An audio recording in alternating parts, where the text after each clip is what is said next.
Voici un message pour tous les LGBT+, qui croient en Jésus-Christ. Beaucoup de personnes me demandent si l'homosexualité est compatible avec le christianisme. Alors voici ma réponse biblique, sincère, avec beaucoup d'amour. Premièrement, on va analyser ce que signifie vraiment le péché. Le mot hébreu utilisé pour désigner le péché est tchet.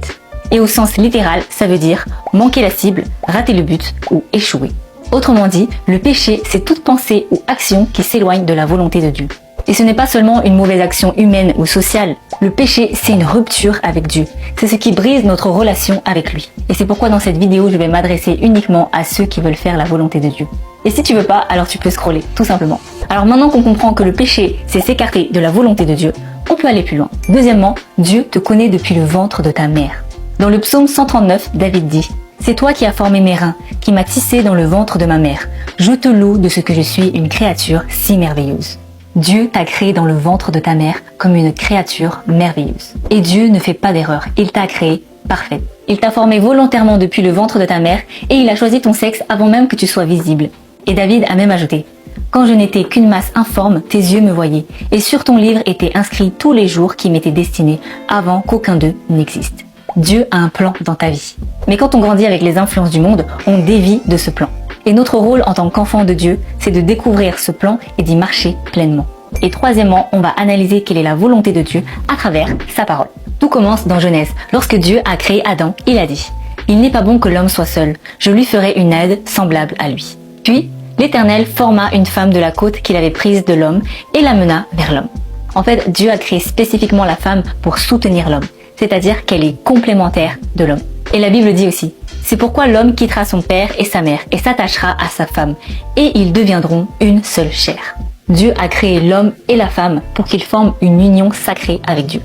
Et la preuve se trouve même dans l'écriture hébraïque. En hébreu, le mot homme s'écrit ish et le mot femme s'écrit isha.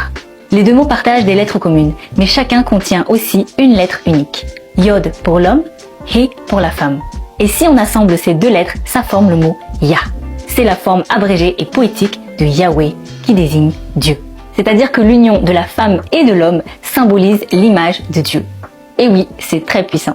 Le mariage entre un homme et une femme, ce n'est pas seulement un contrat, c'est une alliance spirituelle qui reflète l'alliance divine. Et l'acte d'alliance, c'est le rapport sexuel. Et c'est pourquoi dans la Bible, Dieu condamne l'adultère, la trahison de l'alliance, la prostitution, la multiplication de partenaires hors mariage, les abominations sexuelles, avoir des rapports dépravés contre nature, les orgies et l'homosexualité. Le rejet du modèle complémentaire voulu par Dieu. Alors je sais que ça ne plaît pas à tout le monde, mais c'est mon devoir de dire la vérité biblique. L'homosexualité est un péché au même titre que le mensonge, le vol ou l'ivrognerie.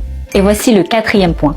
Derrière chaque péché se cache un mensonge et un esprit. En fait, quand un péché est installé, c'est souvent qu'un mensonge a été semé dans notre pensée, puis ce mensonge influence notre comportement et ouvre la porte à un esprit impur dans notre vie. Par exemple, avant, à cause de mes blessures, j'ai développé une pensée très féministe. En gros, je voulais absolument dominer dans le couple parce que je croyais que sinon, j'allais souffrir. Mais c'est justement ce mensonge qui m'a rendue malheureuse, parce que cette pensée-là me rendait colérique, possessive et très orgueilleuse. Et l'orgueil, c'est un gros péché. Et c'est lorsque j'ai renoncé à ce mensonge en acceptant la volonté de Dieu que j'ai commencé à guérir et à trouver la paix dans mon couple. Alors oui, lorsqu'on vient à Christ, on vient avec tous nos bagages, notre passé, nos blessures, nos traumatismes et notre système de pensée.